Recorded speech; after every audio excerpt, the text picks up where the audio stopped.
Incheta Domingo Namuncura, trabajador social, vicepresidente nacional indígena del PPD, Marimari Compuche, Pumay Peñis, Fachantu Kumen Neguepel, Kumel Kulei Tamipuche, Mayun Kulen. Gracias por estar presentes esta noche, les deseo lo mejor en esta jornada.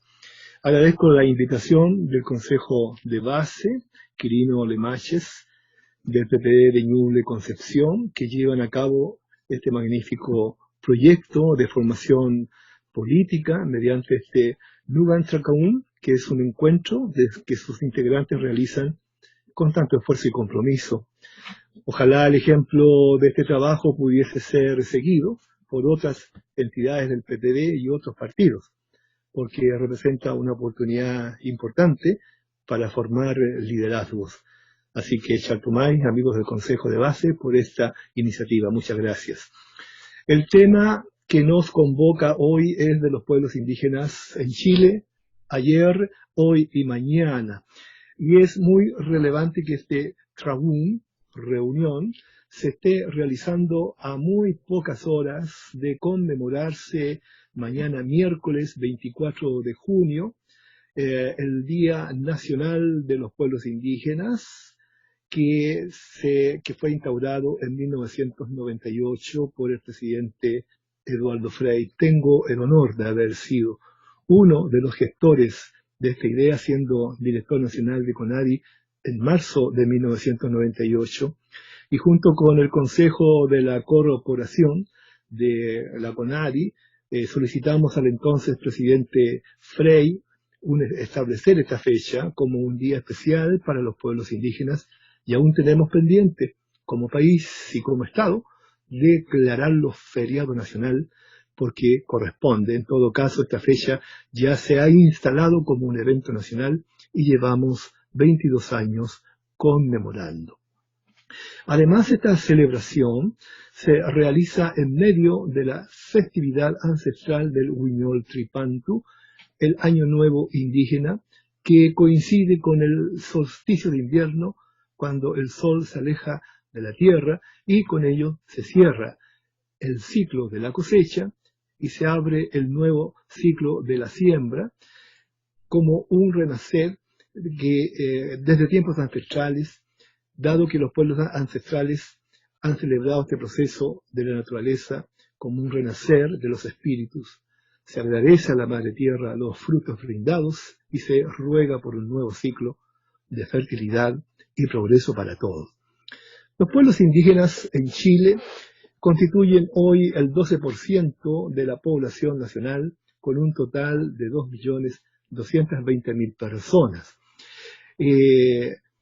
Luego de eso, esencialmente, déjenme acá, se me fue un minuto, que se declaran descendientes de los pueblos aymara, atacameño, licantay, collas, quechuas, yaguitas, rapanui, mapuches, cahuáscar, principalmente reconocidos por el Estado en la ley indígena 19.253, aprobada en 1993. De este total de población indígena, casi un 80% está constituido por los descendientes del pueblo mapuche, en sus distintas expresiones de carácter territorial: pehuenches, lafkenches, huilliches, picunches, mapuches urbanos, tehuelches en general. Es el pueblo que tiene una amplia presencia y protagonismo en la sociedad y representan la tradición milenaria de aquellos pueblos originarios más aguerridos desde el tiempo de la conquista española. Hablemos entonces del pasado. La llegada del conquistador español encontró a un pueblo indígena de pie. No fue una conquista fácil, y finalmente la corona española tuvo que negociar con los caciques un tratado de paz en 1641, el Tratado de Quilín, mediante el cual se reconoció a los mapuche su condición de nación y se dividió el territorio nacional con dominio indígena desde el río Biobío al sur. Este reconocimiento constituyó el hecho histórico más relevante entre los pueblos indígenas del continente, y más tarde se aprobó el Tratado de Trapihue en 1825 con iguales propósitos.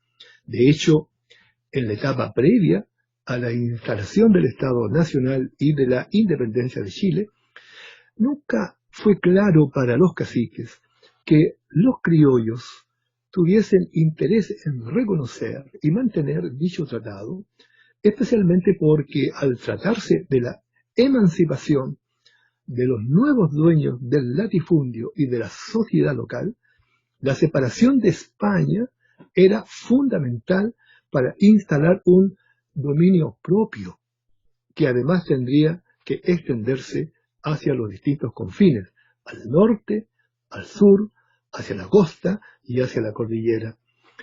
Esto significó que parte importante de las autoridades mapuches desconfiaran del movimiento independentista por cuanto no se aseguraba dicho reconocimiento. Finalmente, como ya todos sabemos, los criollos le ganaron a España y a partir de 1810 el nuevo Estado Nacional se instaló e inició su estrategia de expansión hacia el norte mediante la Guerra del Pacífico y hacia el sur, años después, a través de la pacificación de la Araucanía, mediante el desplazamiento del Ejército Nacional y, por lo tanto, mediante la confrontación, una nueva forma de conquista y el avasallamiento de las comunidades. El pueblo mapuche, por cierto, resistió esta nueva afrenta, pero finalmente capituló en 1883 ante el desigual despliegue de armamentos y ofensiva. La relación del pueblo mapuche con el Estado Nacional a partir de la pacificación de la Araucanía será de avasallamiento, humillaciones, discriminaciones y despojo.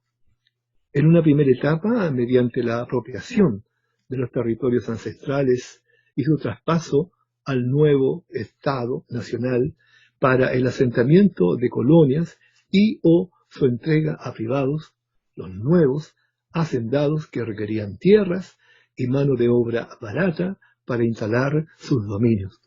Los indígenas fueron ubicados en reducciones, su población había sido diezmada en parte importante por la guerra y despojados de sus tierras principales, el pueblo mapuche optó por el camino de un profundo y prolongado ensimismamiento.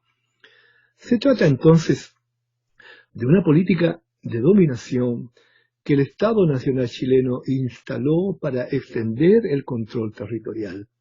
E incluso los gobernantes se hicieron a un lado ante el genocidio, por ejemplo, de la población Selknam en el extremo sur de Chile. La imagen es histórica, lo que ustedes están viendo, para facilitar la entronización de los encomenderos magallánicos que para expropiar las tierras de las comunidades indígenas canoeras simplemente se valieron de mercenarios que asesinaron a los Selknam sin ninguna distinción de sexo, edad o condición social, para que no quedara ninguno vivo con capacidad de reclamar sus dominios ancestrales. El informe de la Comisión Nacional de Verdad y Nuevo Trato del año 2004, bajo el gobierno del presidente Lagos, reconoció este crimen y lo declaró genocidio del pueblo Selknam. A lo largo de la historia republicana de Chile, desde las primeras constituciones, desde 1833 en adelante, los pueblos indígenas fueron totalmente invisibilizados, marginados y discriminados, y se continuó con la política de control de sus territorios, ahora mediante mecanismos jurídicos, juicios inicuos, expropiaciones, ventas fraudulentas o entrega de tierras a colonos.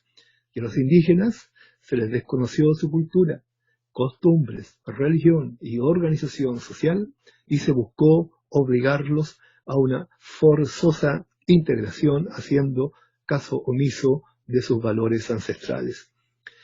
Pero los mapuches mantuvieron en sus comunidades y redes familiares las tradiciones más profundas y nunca renunciaron ni resignaron su cosmovisión, y como en su tiempo enseñó el Toki Lautaro, se asimilaron a la nueva sociedad, pero siempre manteniendo una frontera de identidad propia, aunque cerrada y centrada en círculos generacionales que transmitieron de manera oral las enseñanzas de los oralitores más sabios, los kimche, que fueron traspasando la historia y tradiciones más profundas de generación en generación. Junto a los movimientos sociales emergentes desde el inicio del siglo XIX, el pueblo mapuche se identificó con las luchas sociales. Nunca se abanderizó con las clases dominantes, de las cuales había probado su mano y su violencia, y desde los albores del movimiento obrero, desde Luis Emilio Recabarre, irán surgiendo liderazgos indígenas que formaron la primera línea histórica de demanda junto al movimiento campesino entre los años 1930 hasta entrados los años de la década de los 60. En el marco de estas luchas, los gobiernos de turno tuvieron que asumir que había un cierto protagonismo del mundo indígena que iba de la mano con el movimiento social y campesino. El presidente Frei promulgó una incipiente reforma agraria y consideró a los mapuches como campesinos. Luego el presidente Allende profundizará esa reforma y es el primer gobierno en nuestra historia que devuelve a los mapuches 100.000 hectáreas de tierra. El golpe militar cambiará este proceso de conquistas sociales de manera drástica y violenta. Y más de 150 dirigentes mapuches que habían liderado la reforma agraria fueron detenidos, ejecutados y desaparecidos. Pero la llama de la lucha social no fue apagada y el pueblo mapuche sumó su fuerza a la lucha por la recuperación de la democracia. La mirada del presente histórico encuentra entonces al pueblo mapuche en ese proceso de emancipación.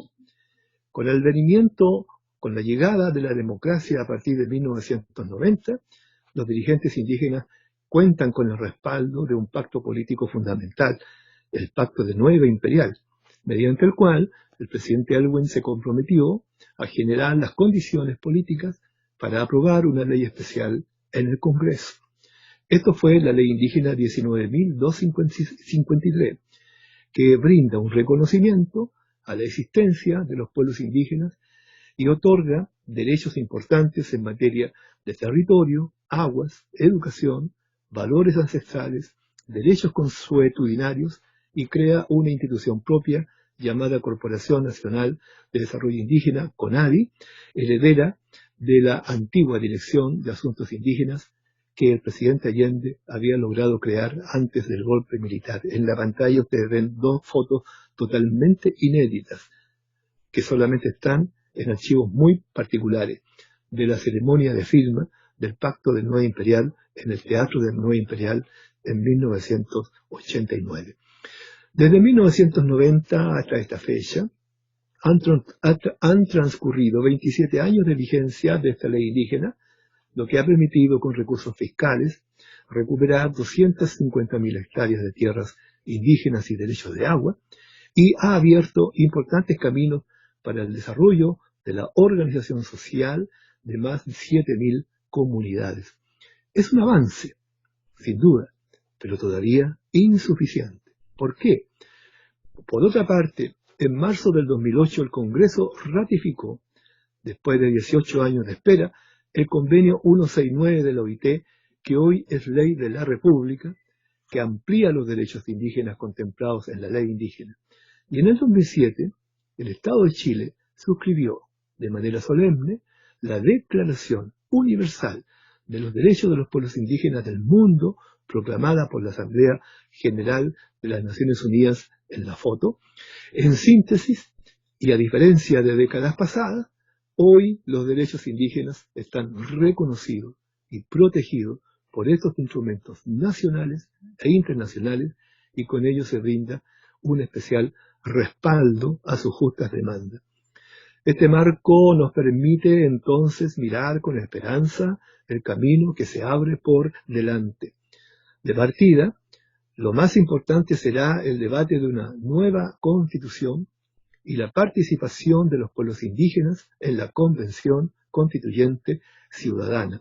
Esto también será un hecho inédito, pues en ninguna asamblea constituyente de América Latina la participación indígena estuvo o ha estado suficientemente garantizada. Hoy se ha planteado que no se puede debatir una nueva constitución en Chile, la que tendrá que tener un sello intercultural y plurinacional sin la presencia activa de los pueblos indígenas en ese debate. En consecuencia, esto representa un importante desafío en el futuro inmediato. Lo segundo es que en este marco se habrá de formular un conjunto de demandas que ahora cuentan con el respaldo de instrumentos jurídicos internacionales ya señalados en materia de territorio, desarrollo económico con pertenencia cultural, participación social y cultural y reconocimiento de los derechos políticos.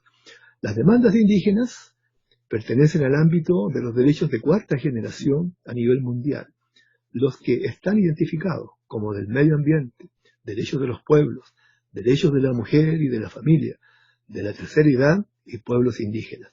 Forman parte de demandas globales de reconocimiento y valoración en nuestras democracias. En consecuencia, estos temas estarán presentes en el debate de una nueva constitución. Y aspiramos a resolver por este camino político la notable y violenta realidad impuesta por los sectores dominantes de reducir al olvido a los pueblos indígenas en las constituciones de Chile, y llegará entonces el momento esperado en que chilenos e indígenas, reconciliados históricamente y caminando juntos a una sociedad más justa, sin discriminación ni desigualdades, podamos ofrecer a las presentes y futuras generaciones una mejor convivencia, un progreso equitativo y sobre todo una mejor relación con la naturaleza, nuestra madre tierra, nuestra Mapu, nuestros bosques y ríos, los que queremos sin contaminación y preservados con cariño porque forman parte de un hábitat que no debemos ni podemos despreciar. En síntesis, para terminar, y como señala nuestro poeta Helicura Chihuailaf, se trata de encontrar una llave que nadie ha perdido porque la tenemos en nuestras manos. La llave que abre las raíces azules, dice Helicura, al paisaje, a la historia de nuestros antepasados. Muchas gracias.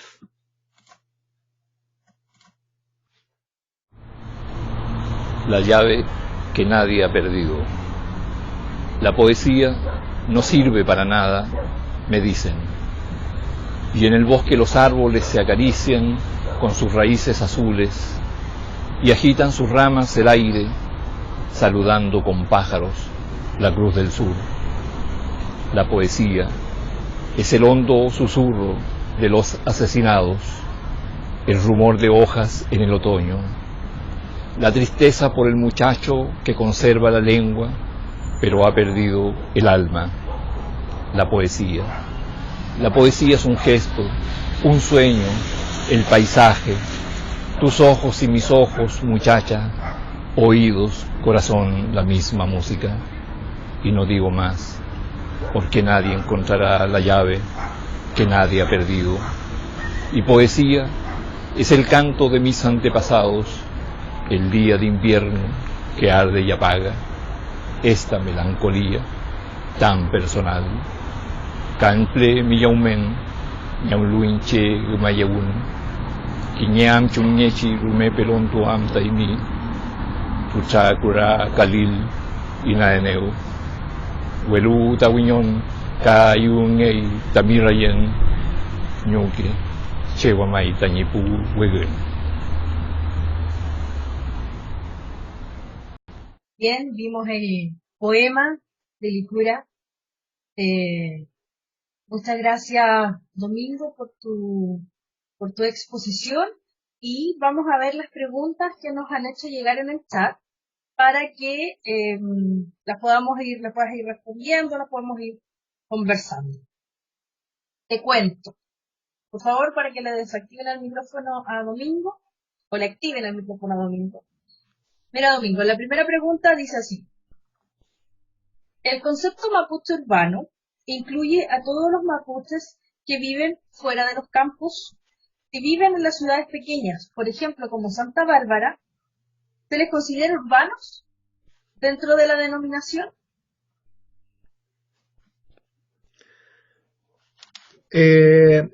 La categoría de mapuche urbano pertenece al concepto de los guarriache, es decir, los que viven en la ciudad, que nacieron en la ciudad como resultado de las migraciones de nuestros antepasados, abuelos y padres. Yo soy guarriache porque nací en Valparaíso, no en mi comunidad original. Mi padre sí era de una comunidad original, la comunidad Felipe Namuncura de Loncoche, que todavía existe, y ellos tienen ahí su campo y ahí están los descendientes del clan o de la tribu histórica.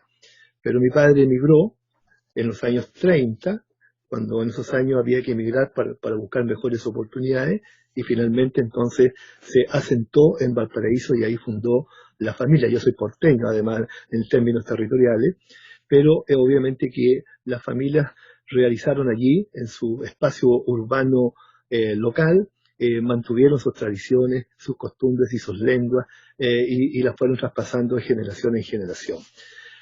Hoy día la mayor cantidad de indígenas en Chile, y particularmente el pueblo mapuche, son habitantes de ciudades. Prácticamente estamos hablando de un 75% de indígenas que viven en ciudades. Santiago concentra prácticamente el 48% de la población mapuche de Chile, en Santiago. Por lo tanto, bastaría que en Santiago votaran 800.000 y casi 1 millón de votantes indígenas y tendríamos 2 senadores de partidas si todos votaran en bloque, por decirlo de una manera, ¿verdad? Pero quiero decir con esto que la tradición urbana obviamente marcó muy profundamente a las primeras migraciones por el tema de la discriminación y el racismo, pero hoy día hay una recuperación de esa identidad. Hay una frontera intermedia entre los que están en el campo y la ciudad, pero que no están en ninguno de los lados. Y depende mucho de dónde está su raíz principal, porque los indígenas que viven y todavía viven en el campo, probablemente tal, son probablemente comunidades rurales de origen mapuche. Pero los que ya han transitado a la ciudad ya comienzan a ser mapuches urbanos en el entendido de que son guarriache, mapuches que viven en la ciudad, ¿no?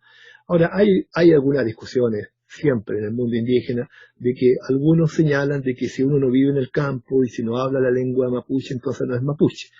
Y que no basta tener un apellido mapuche, dicen algunos.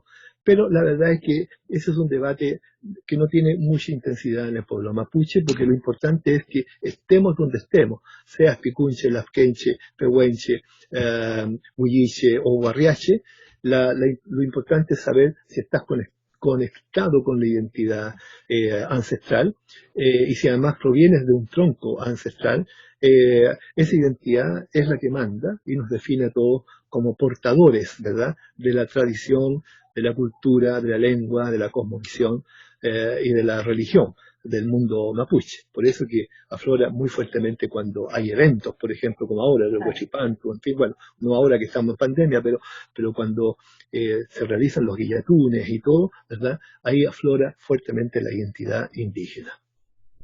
Sí, se entiende, súper claro. Mira, Carlos nos pregunta, ¿cuál debería ser la participación de los pueblos originarios en el proceso constituyente próximo? Carlos, esa es una hermosa pregunta y te la agradezco y se la respondo con entusiasmo. Nosotros estamos trabajando, tanto los indígenas PPD como los indígenas de los otros partidos. Mañana vamos a tener un conversatorio con los dirigentes indígenas de todos los partidos de la oposición, modestamente convocados por el PPD, pero bueno, en un conversatorio nacional, porque nosotros somos partidarios de que haya obviamente una nueva constitución, somos partidarios de que esa nueva constitución sea, ojo, plurinacional. Esa va a ser una gran discusión. En nuestro partido ya lo fue, en un consejo del año pasado, que costó mucho meter la idea de la plurinacionalidad, pero finalmente ahora en el Consejo el 9 de mayo el PPD se cuadró con el concepto de la plurinacionalidad, pero nos costó, escuchen esto, nos costó 18 años poner ese tema en la discusión del PPD. Entonces, y eso que es un partido centro-izquierda. Entonces, tenemos un desafío por delante y aspiramos no solo a una nueva constitución en hoja en blanco, una nueva constitución plurinacional. Ahora, algún día podremos discutir aquello, pero vamos para allá. Por lo tanto, estamos muy entusiasmados con la idea de que, ya que no hemos podido resolver muchos temas que están pendientes en nuestra relación con el Estado actual, los queremos resolver con un nuevo Estado. Y por lo tanto, vamos a poner mucha fuerza en eso. Lo segundo es que, por supuesto, no queremos estar al margen. Piensa tú, si tú lees todas las constituciones desde 1833 hasta la última, 1980, con sus modificaciones, tú no vas a encontrar la palabra indígena en ninguno de sus líneas, ninguna. Ni siquiera la palabra nativo, indio, ya infieles como en las constituciones más antiguas de América. No, los indígenas en las constituciones de Chile no existen. Si tú miras la constitución de Argentina, Brasil, Perú, Ecuador, Venezuela, etcétera, Guatemala, Honduras, Salvador, los indígenas existen desde los tiempos de los primeros reglamentos constitucionales de las independencias de América Latina. En Chile no existen, porque hubo una decisión política del Estado que se constituyó de dejarlos marginados, para integrarlos y reconocerlos como ciudadanos comunes y corrientes. Entonces, hoy día ese tema también se va a discutir en el debate de la nueva Constitución, y por lo tanto está la propuesta, que el PPD también y otros partidos la aprueban de manera muy determinante, de que en la convención ciudadana que va a discutir el proyecto de la nueva Constitución, tienen que estar presentes los indígenas, del modo como también se aprobó que el 50% de los constituyentes sean mujeres. Y nosotros estamos planteando que haya una cuota de escaños reservados para los pueblos indígenas en condiciones de paridad, hombre y mujer, correspondiente a la proporcionalidad de indígenas que hay en Chile. Y estamos pidiendo 24 escaños reservados para los pueblos indígenas. ¿Por qué 24? Porque en la cultura indígena no existe la discusión hombre-mujer, porque en la cultura indígena todo es dual, como la naturaleza. Por lo tanto, pedimos 24 porque tienen que haber 12 y 12 hombres y 12 mujeres, representando a los 9 pueblos que reconoce la ley indígena 19.253. Por lo tanto, alguien dirá, pucha, estos indígenas están tirando el tejo muy alto. Bueno, pero alguna vez, en 210 años, debiéramos poder tirar el tejo alto y que se nos acepte. Lo que no vamos a aceptar es que los pueblos indígenas se queden en la vereda al frente, viendo cómo los constituyentes discuten sobre Chile, la nueva constitución, y no hay ningún indígena adentro. Eso no puede ocurrir. Por lo tanto, nuestra meta es nueva constitución plurinacional y representación indígena al interior de la Convención Constitucional y no afuera, para discutir en conjunto cómo queremos que sea esa nueva constitución. Oye, 24 es un número muy alto. Yo sé. Me refiero al total, no son tantos. Ahí van a entrar los negociadores, esos negociadores que están en todos los partidos que hacen los chamullos, ¿verdad? Bueno, pero nosotros estamos 24. Pero está bien. Sí. Está bien tirando, me imagino yo que es un número calculado dentro de lo que se necesita para la representación real. Así es, porque son 9 pueblos y hay que, cada pueblo tiene que estar representado por uno, en este caso por 2, hombre y mujer. Ahí son 18, pero los mapuches, como son el 75, tienen que tener una cuota adicional, que estamos hablando de 6 mapuches para que sean 2 y 2, y eso da 24, o sea, está calculadito, ¿verdad? Para que sea justo y preciso. Bueno, eso es lo que vamos a discutir con el Congreso, y ya de hecho mañana les vamos a mandar una nota a los senadores, un téngase presente para decirles, mire, la discusión sobre escaños indígenas no está congelada. Habrá pandemia, habrá crisis, pero ese tema tienen que ponerlo en tabla. En fin, estamos en esa pelea. Por eso que una pelea entusiasmante. Los datos que das son muy interesantes. Yo creo que poca gente maneja la cantidad de escaños que se están, por lo menos, considerando en el Congreso. Así que es un dato muy importante. Así es. Mira, Oscar nos pregunta, ¿cómo ves tú el ánimo del pueblo mapuche para involucrarse en el nuevo pacto de gestación institucional que se ha iniciado en nuestro país? ¿Es la ocasión para plantear un nuevo acuerdo? Muy buena pregunta, porque el pueblo mapuche, como todo pueblo, es diverso, y hay también todo tipo de opiniones, y solamente les voy a dar los titulares. hay un sector del pueblo mapuche, no quiero decir que sea minoritario o mayoritario, no voy a entrar en esa lógica, que plantea que nosotros no tenemos que pedirle nada al Estado. Que aquí hay un pacto político, el pacto de Quilín y el pacto de Tapigüe, que curiosamente está vigente, nunca ha sido derogado ese pacto, que le reconoce a los mapuches su condición de nación e incluso un territorio desde el Biobío hacia el sur. Eso dicen los pactos. Por lo tanto, no tenemos nada que pedirle al Estado. Esta es una opinión. Hay otra opinión que dice que toda esta discusión de la Constitución, en fin, es parte de la expresión del modelo neoliberal, del mercado, y que es un ajuste entre clases políticas, y que no tiene nada que ver con la cosmovisión del mundo indígena. Todas son opiniones válidas, pero hay otra opinión que tiene otro peso político que proviene desde hace ya más o menos 100 años, que es la capacidad del pueblo mapuche de establecer igualmente acuerdos políticos con el Estado. Lo hizo con el presidente Aguirre Cerda en su momento, no con mucha amplitud, pero fue como la primera señal que se dio siendo a Pedro Aguirre Cerda presidente del Frente Popular. Después ocurre con el presidente Frei, en el marco de la reforma agraria en los años 60, y muy fuertemente con el presidente Allende en el año 71 con la ley indígena, la primera, que él dicta.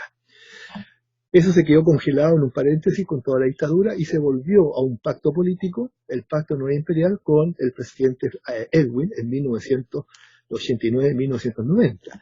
Lo que indica que el pueblo mapuche tiene capacidad de concertar acuerdos y de establecer sus propias condiciones en esos acuerdos.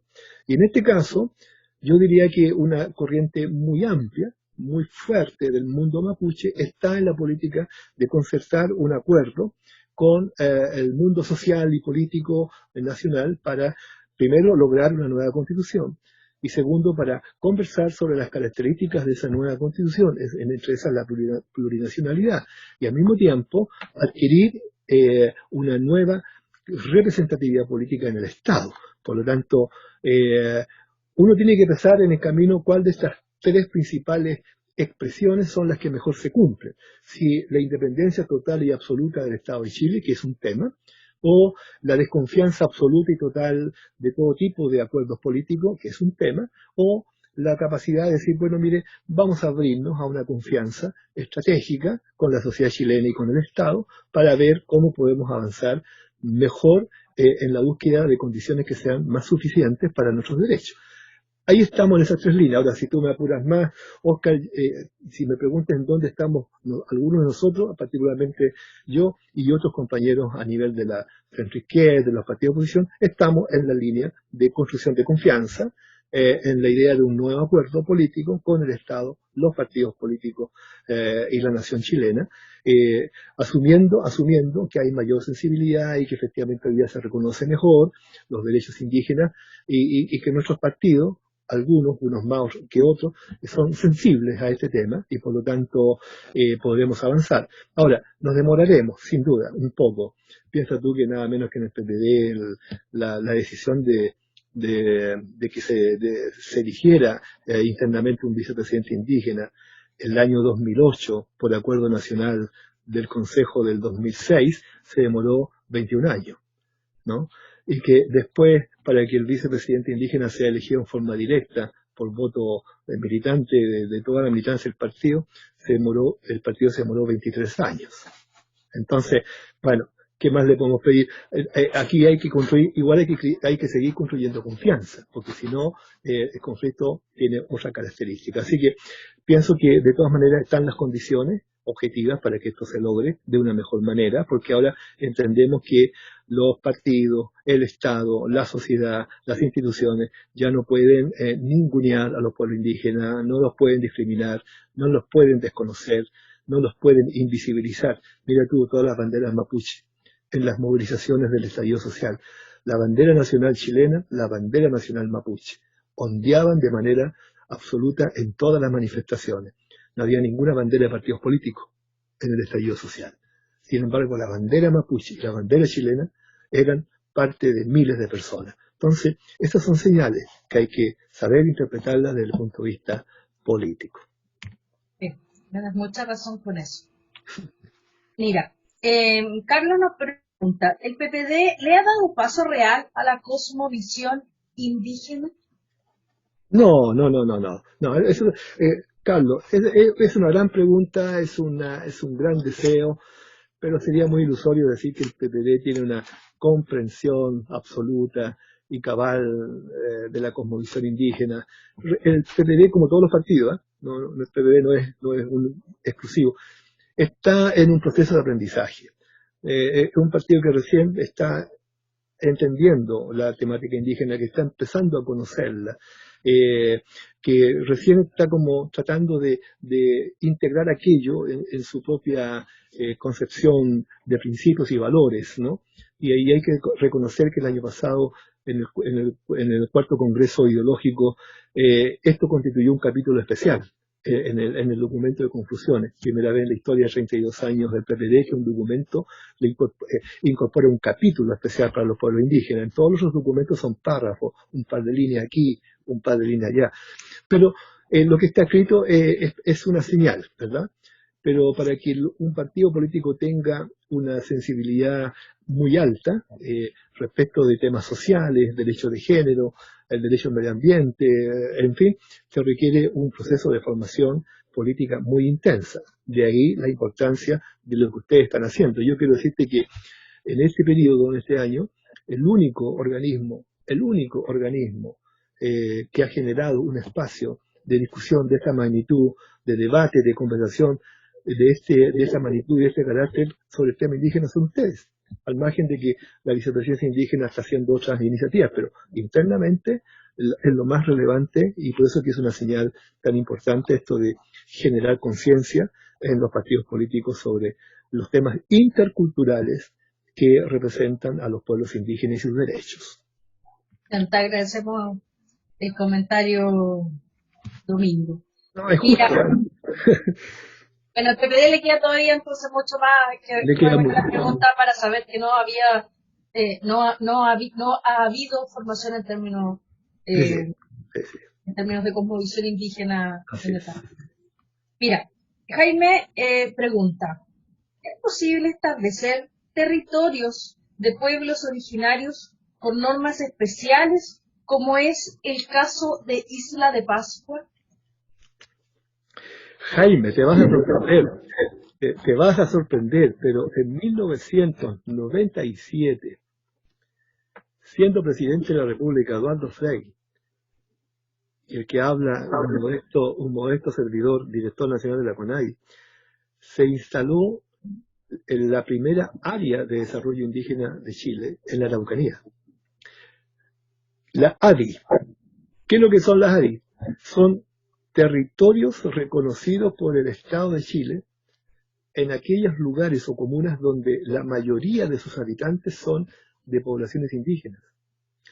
Y por lo tanto, se estableció en el decreto presidencial que se elaboró que las ADI serán la expresión territorial de la identidad, de la cultura y de las costumbres de los pueblos indígenas.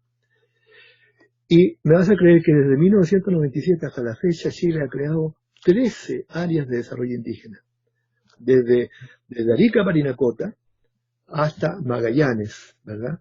E incluso, para que no se diga que esto solamente perteneció a los gobiernos de la concertación o nueva mayoría, hasta el presidente Piñera, en su primer gobierno, dictó una área de desarrollo indígena. ¿Qué significa esto? Que el Estado de Chile puede, porque ya lo demostró, puede conferir potestad administrativa sobre un territorio determinado a un conjunto de comunidades indígenas. Por ejemplo, el ADI Lago Budi. Yo era director de la CONADI cuando se dictó el decreto de creación de la área de desarrollo indígena de Lago Budi, que estaba integrada por 120 comunidades. Y formamos un consejo de administración con los caciques de esas 120 comunidades. ¿Dónde están los puntos de conflicto? Que el estatuto del ADI señalaba que el consejo del ADI es quien resuelve la inversión pública. Y mirado desde el punto de vista del gobierno regional, la obligación era que el gobierno regional de su presupuesto le entregara al consejo de la CONADI, suponte de una cifra, 1.500, 2.000 millones de pesos, para que el consejo resolviera cómo invertía esos 1.500 o 2.000 millones en el desarrollo de la comunidad, de las comunidades del área de desarrollo indígena. Pues bien, adivina, los gobiernos regionales se negaron rotundamente a entregar potestad sobre el presupuesto regional a los consejos de las ADI, porque era un tema de orden político. Entonces, en su momento, hablamos años después con el presidente Lago para pedirle que las ADI se volvieran ley de la República, cosa que nunca fue, ojo a esto, suficientemente apoyado por los parlamentarios de la Concertación. Nunca. Y por supuesto que a los parlamentarios de derecha ni les interesaba. Entonces, como a unos no les interesaba y otros no lo aprobaron, el proyecto nunca ha entrado. Este va a ser tema en la nueva Constitución. El reconocimiento de las áreas de desarrollo indígena como ley de la República, lo que significa que, igual que en Canadá, igual que en Estados Unidos, curiosamente, ¿verdad? Y en otros países como en Nueva Zelanda, respecto de los maorí, las comunidades sí tienen territorio que administran de manera autónoma, con recursos públicos, dan cuenta, por supuesto, a los distintos órganos, pero ellos son los que definen qué tipo de desarrollo local quieren en sus áreas donde tienen esa asignación. Y eso se puede hacer perfectamente sin necesidad de separarse del Estado. Y Chile definió ya esas 13 áreas, y parte de eso es lo que se ha ido aplicando lentamente en el caso de Rapa Nui en el continente. Interesante eso, de verdad. Sí. Muy bien citas otros países donde sí están contemplados recursos y territorio y que además están conservados también las tradiciones desde ahí, desde lo que se construye de esos pueblos indígenas. Mira, Elvira nos pregunta, ¿cuál es la visión del pueblo mapuche con respecto a los demás pueblos originarios? Ay, tremenda pregunta, sí. Es de una sana convivencia, pero también es de una discusión estratégica, porque piensa tú, el pueblo aymara deben ser unas 4.500 personas. El pueblo Rapa Nui más o menos bordea los 3.600. Los de Aguita, Quechua y Coya, sumados todos, no superan 2.000 personas, 2.500, ¿verdad?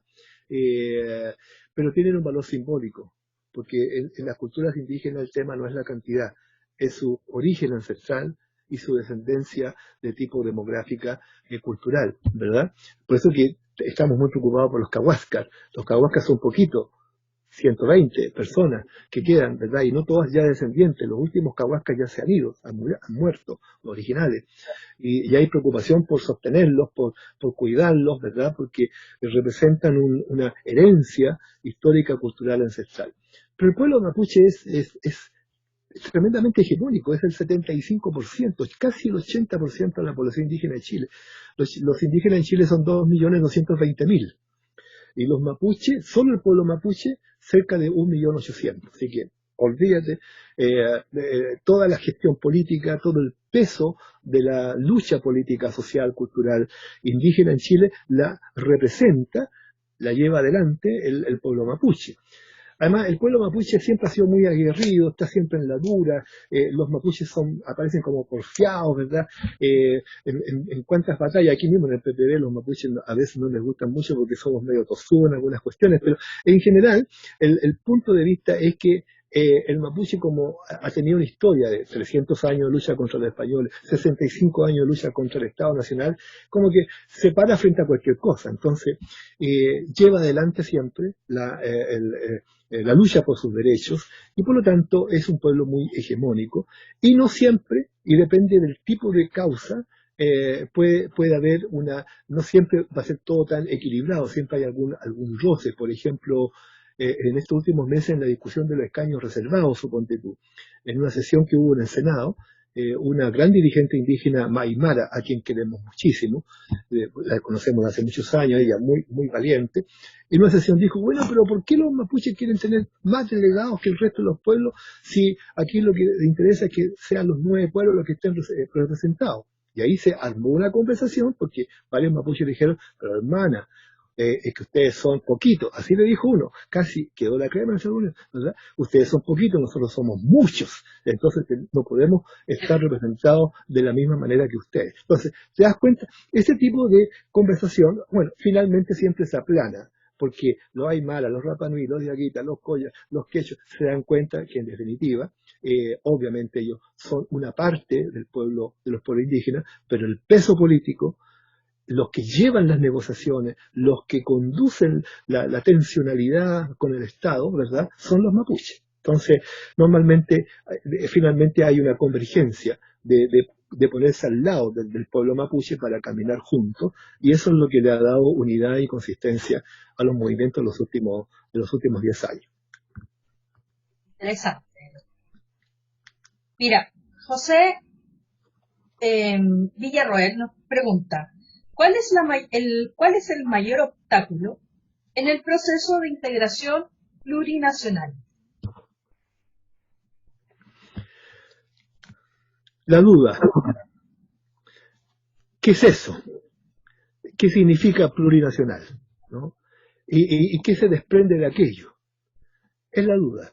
Pero la duda nace de una cierta ignorancia. Yo en muchos lugares donde he ido a conferencias, yo he dicho, mire, cuando me hacen esa pregunta, oiga, pero ¿qué significa esta cosa del Estado plurinacional? Mire, yo nunca había escuchado algo así.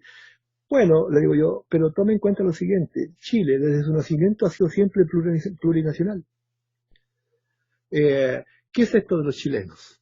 ¿Qué significa ser chileno? ¿De dónde sale esa cosa de ser chileno?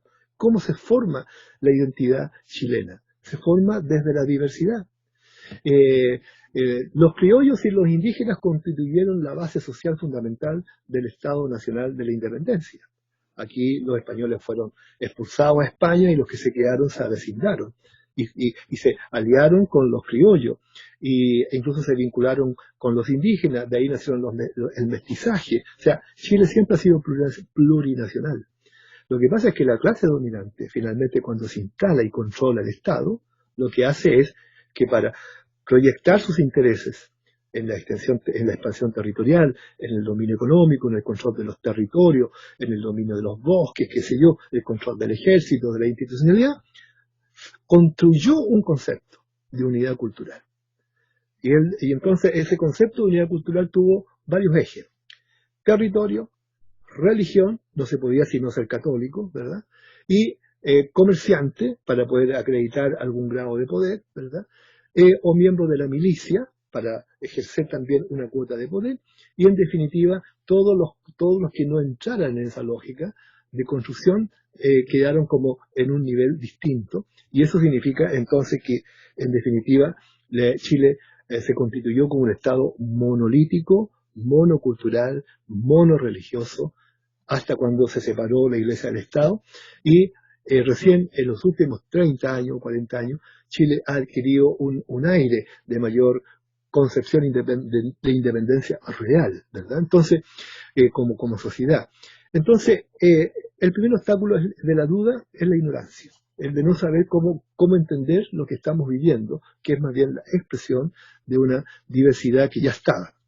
El segundo obstáculo es político. Todo lo que es plural significa que yo tengo que repartir poder. Entonces, las mujeres me reclaman derecho a voto en 1958 y yo que soy conservador digo, pero ¿de a dónde? Si la mujer no tiene para qué pensar, la mujer está por otras cosas, ¿no? ¿Y por qué me están pidiendo voto? Además, si le doy el voto, van a votar en contra mía. Ah, no, entonces no, ¿me entiendes? Ahí hay una diferencia de estrategia. ¿Por qué los trabajadores, verdad, en definitiva piden tantos derechos? ¿Por qué los indígenas piden tanta representación? El poder tengo que repartirlo mucho. Entonces, no me conviene esto de tanta pluralidad, tanta diversidad. No va conmigo. Entonces, el segundo obstáculo es político. Y lo político es que yo tengo que repartir el poder. Tengo que hacer que la democracia sea efectivamente una democracia que distribuye, no que concentra. Entonces, la plurinacionalidad significa que si usted construye un Estado de esa característica, a cada cual tiene que dar lo suyo. Y a los indígenas tiene que reconocerle sus derechos. A las mujeres tiene que reconocerles sus derechos y fortalezas, a los trabajadores lo propio, y etcétera. Entonces, la idea de la plurinacionalidad, para algunas personas que les merece dudas por eso. Y también hay un tercer obstáculo que es el económico, porque si yo tengo que repartir, también tengo que distribuir riqueza, tengo que distribuir bienes y servicios, y eso no me conviene mucho porque si estoy acostumbrado a lo largo de 50, 60 años a concentrar, entonces ¿para qué voy a distribuir tanto? Entonces, allí hay un tema que hay que mejorarlo desde el punto de vista de la formación, del conocimiento de lo que Chile es y desde dónde ha nacido. Chile nació desde la diversidad. Aquí no había chilenos cuando hubo conquista española, aquí no había chilenos cuando hubo independencia nacional. Los chilenos nacen con la independencia, pero nacen de una diversidad, de una pluralidad. Muy buena, se agradece tu respuesta. Rita Navarro nos pregunta, ¿cuál es la razón por qué la posición política de las zonas con mayor cantidad de mapuches es de derecha? ¿Cómo se llama nuestra compañera? Rita Navarro. Rita, excelente pregunta, te la agradezco. Qué bueno, porque en esto hay siempre mucho mito. Mira, se dice que los mapuches, ¿para qué reclaman tanto en el sur si al final lo único que votan es derecha? Y por lo tanto aquí es difícil construir una alternativa de cambio con los mapuches porque en la Araucanía la mayoría son de derecha, ¿no? E incluso, fíjate, un dato muy curioso, en la elección municipal anterior, el alcalde de Ercilla, que está en el eje de la zona de conflicto, que podría haber sido elegido por el pueblo mapuche como un alcalde progresista para poder ayudar a controlar y a canalizar el conflicto, fue elegido un alcalde de derecha, con votos mapuche. Pero vamos a la estadística rápidamente. La región de Araucanía tiene más o menos 1.100.000 o 120.000 personas. Solo un tercio, Rita, solo un tercio es indígena. Los otros 2 tercios son no indígenas. Ese dato ya permite pensar de qué manera se distribuye la votación, ¿no? Porque significa que 2 de cada 3 votos tienen un peso político distinto, al que se suma el voto mapuche cuando un mapuche vota por derecha. Hubo un tiempo en la historia de Chile, en la historia política de Chile, en que los mapuches votaban derecha por ignorancia y también por obligación. Está la vieja historia del votante al que se le entregaba un zapato y cuando volvía tenía que informar que había votado por el candidato que se le había indicado y si ese candidato efectivamente era electo le entregaban el otro zapato. Bueno, esa vieja historia campesina de los años 40, años 50 e incluso años 60, que fue muy cierta, claro, permitió instalar también lo que se llama un clientelismo, que hizo que los mapuches, o cierta población mapuche, dijera, bueno, tenemos que votar de acuerdo como el patrón indica, o porque si no voto, o si el caballero que quiere ser elegido no sale, me echan del campo. En fin, entonces allí había una cierta cultura que cambió con el tiempo de la Unidad Popular para adelante, hasta incluso recuperar la transición democrática. Pero en general, en la Araucanía, hay que considerar que de 1.120.000 personas, ¿verdad?, 300 o 340.000 son indígenas, pero los otros 2 tercios no son indígenas. Por lo tanto, el valor del peso político del voto, que es eminentemente conservador en la Araucanía, para los parlamentarios y las municipales sobre todo, va a tener énfasis en ese peso del voto conservador al que se suma una fracción del voto mapuche. Pero estudios recientes de mesas electorales en varias comunas donde hay incidencia mapuche demostró que había un equilibrio entre el voto mapuche de derecha o conservador y el voto mapuche progresista. Por lo tanto, hay allí que despejar aquello porque para alguna gente incluso de derecha que dice no, pero usted, ¿para qué? Pero cuando discuten con alguien de oposición dice, pero mire, usted discute porque no conoce mi región, caballero, me dicen a mí, ¿verdad? En mi región los mapuches votan por nosotros, por la UDI, por el Partido Renovación Nacional, porque nosotros estamos con ellos, qué sé yo. Pero eso es una argumentación que no corresponde a la estadística global de cómo se organiza el calendario electoral y la forma como se ejercen los votos en la región de la Araucanía, ¿no? Eso es lo que yo te pudiera explicar respecto de cómo se expresa la posición mapuche en materia electoral. Mira, esta es la última pregunta que tenemos. Y en realidad es una pregunta en la cual quiero saber tu opinión. Mira, dice Héctor, que además Héctor es del otro. Dice, Domingo, ¿qué sucede con el Estado chileno? Yo lo veo muy enfermo hoy porque se militariza. Es mi pregunta. Me gustaría conocer tu conocimiento, tu conciencia en aquello como ciudadano y como indígena sobre la militarización. Esto proviene, Héctor, de un error político de apreciación de todos los gobiernos. Aquí tenemos una autocrítica que hacernos, ¿eh? Porque se ha optado prácticamente desde el conflicto de Lonquimay en 1993 y pasando por todos los conflictos posteriores, se ha optado por considerar como política de Estado para abordar el tema indígena más bien una política de seguridad ciudadana más que una política de desarrollo democrático, de las pensiones y de los derechos demandados. Y ahí no hay ni un solo gobierno que se salve. Yo tengo que reconocer, con el dolor de mi corazón, que, por ejemplo, la aplicación de la ley antiterrorista en el tema de los conflictos territoriales en la Araucanía se aprobó y se puso en práctica en el gobierno de mi presidente, Ricardo Lagos, siendo subsecretario Jorge Correa, ¿no? Después hubo otros subsecretarios que siguieron aplicando esa lógica, ¿no? Donde hay violencia, seguridad. Donde hay alguna escaramuza de conflicto, Carabineros. Primera respuesta.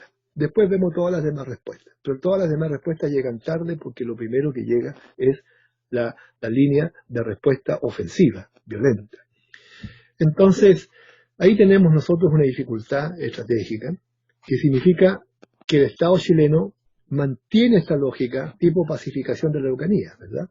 Tenemos que extendernos hacia el sur, ya, mandemos el ejército y que el ejército se haga cargo del problema. Hay un conflicto en distintas comunas de algunas regiones. ¿Quién controla la tensión política del conflicto? No es por ejemplo, no es el Ministerio de Desarrollo Social. Tú te preguntarás, ¿pero qué tiene que ver el Ministerio de Desarrollo Social? Es muy simple. La supervisión, la tutela de la aplicabilidad de la ley indígena en Chile la tiene el Ministerio de Desarrollo Social. Por eso que CONADI está debajo del Ministerio de Desarrollo Social. Si CONADI estuviera debajo del Ministerio de Justicia, le correspondería al Ministro de Justicia aplicar y velar por el cumplimiento de la ley. Pero CONADI está bajo el Ministerio de Servicio Social, es decir, de un ministerio social.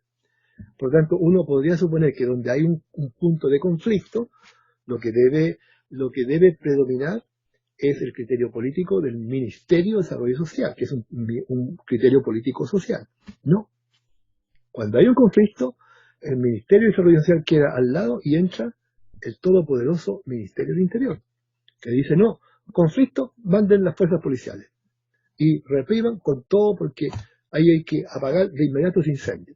¿Qué es lo que diría un ministro de Desarrollo Social? Conflicto, no, vamos para allá, abrimos un canal de diálogo, vemos qué es lo que está ocurriendo, recogemos lo que ahí se está planteando y vemos de qué manera lo resolvemos, ¿verdad? Buscamos un camino político. Pero ahí, cuando el Estado dice que interior es más importante que desarrollo social, entonces se abre el conflicto.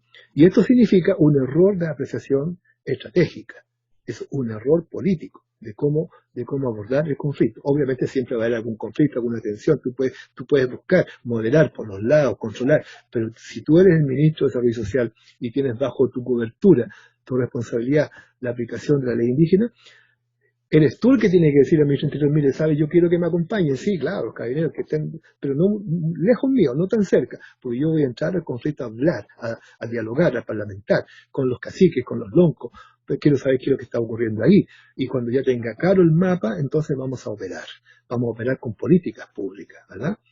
Pero el ministro Interior dice, no, usted hágase al lado, usted no tiene nada que hacer aquí, nosotros somos los que vamos a entrar al conflicto. Entonces, eso se aplicó en el gobierno, en el último año del gobierno de Elwin, en el gobierno de Frey, que decir con el tema Ralco, yo lo sufrí directamente, siendo director de la CONADI, ¿verdad? en que peleé con el intendente de las dos regiones, Biobío y Araucanía, para que no me desplazaran fuerza policial a Ralco, ¿no? Me paré frente a esos dos intendentes y le dije: usted no me mueve ni un carabinero a las fuerzas policiales a Ralco. Y el ministro, el intendente Elti de la Araucanía, incluso en un momento me dijo: entonces usted, director, está desobedeciendo la orden del ministro del Interior y yo tengo que decirle que yo voy a obedecer la orden del ministro del Interior. Bueno, le dije: obedezca usted la orden del ministro del Interior, pero yo presento mi renuncia mañana. Claro, obviamente se produjo una parálisis, ¿verdad? Porque yo no era un director, digamos, genuflexo, ¿eh? Además, no soy de político genuflexo que andan debajo de los padrinos y todo el cagüey. Entonces, simplemente me paré al frente y dije: usted no me manda carabinero y fuerza civil mientras yo sea director de la CONADI a Ralco. Para eso está la CONADI y está Ralco, que tenemos que discutir y debatir con los caciques. Yo logré varias reuniones con la Junta de Caciques de Ralco para evaluar el conflicto, escucharlo, largas horas, porque los indígenas cuando hablan mucho, entonces hay que escucharlos mucho, ¿verdad?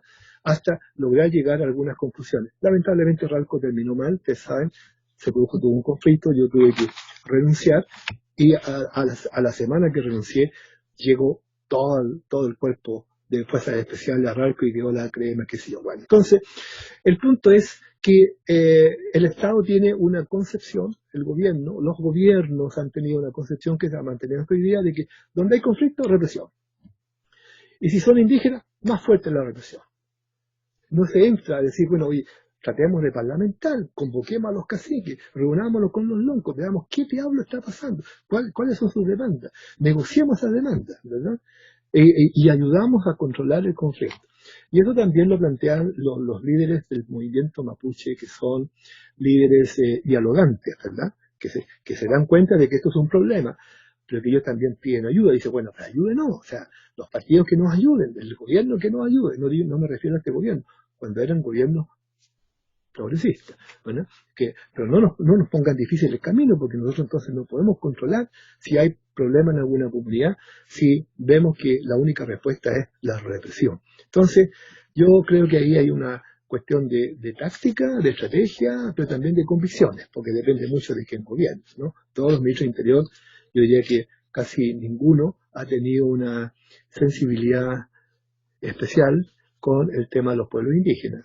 Y por lo tanto, ahí tenemos ni trabajo simple tampoco. Claro, así es. ¿Eh? Mira, Domingo, estamos llegando ya al final. Ya está Leo preparado para las palabras de cierre y una sorpresa que nos tiene Leo para todos. Yo te quiero agradecer tu disponibilidad al exponer, tu disponibilidad y apertura, digamos, en todas las respuestas a todas las preguntas que nos hicieron. Y agradecerte la invitación en esta semana, que además es una semana muy importante para el pueblo indígena.